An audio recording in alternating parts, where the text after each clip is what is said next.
নাই, কিন্তু আপনি ইলিক সিলিক বাতি লাগায়া 3-4টা গেট লাগায়া আবার 3-4টা বক্সও লাগায় আপনি টাকা খরচ করবেন কেন ভাই?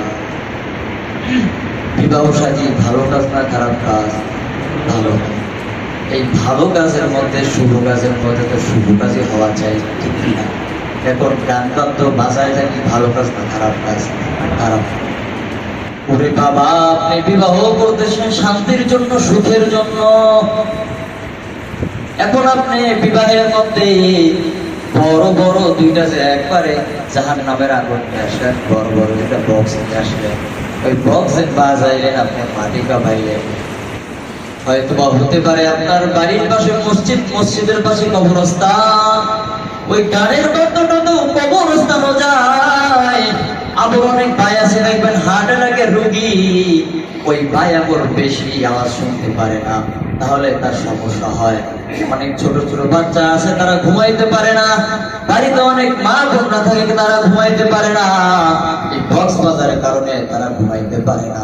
নবী করিম সাল্লাল্লাহু আলাইহি ওয়াসাল্লাম হাদিস শরীফে স্পষ্ট করে বলে দিয়েছেন, আল্লাহু লা ইউমিনু, আল্লাহু লা ইউমিনু, আল্লাহু লা ইউমিনু, লা ইয়াদখুলুল জান্নাতা মান লা ইয়ামানু জারুহু বাওয়াইকাহু।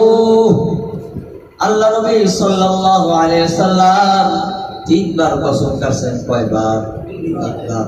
আল্লাহু লা ইউমিনু, আল্লাহর কসম, আল্লাহু লা ইউমিনু, আল্লাহর কসম, আল্লাহু লা ইউমিনু, আল্লাহর কসম।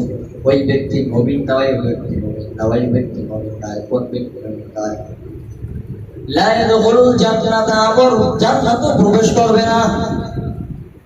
ওই ব্যক্তি, যেই ব্যক্তির কারণে তার পার্শ্ববর্তী, তার পাড়াবর্তী মানুষরা কষ্ট পায়, সেই ব্যক্তি মুমিন না, আবার জান্নাতে প্রবেশ করবে না।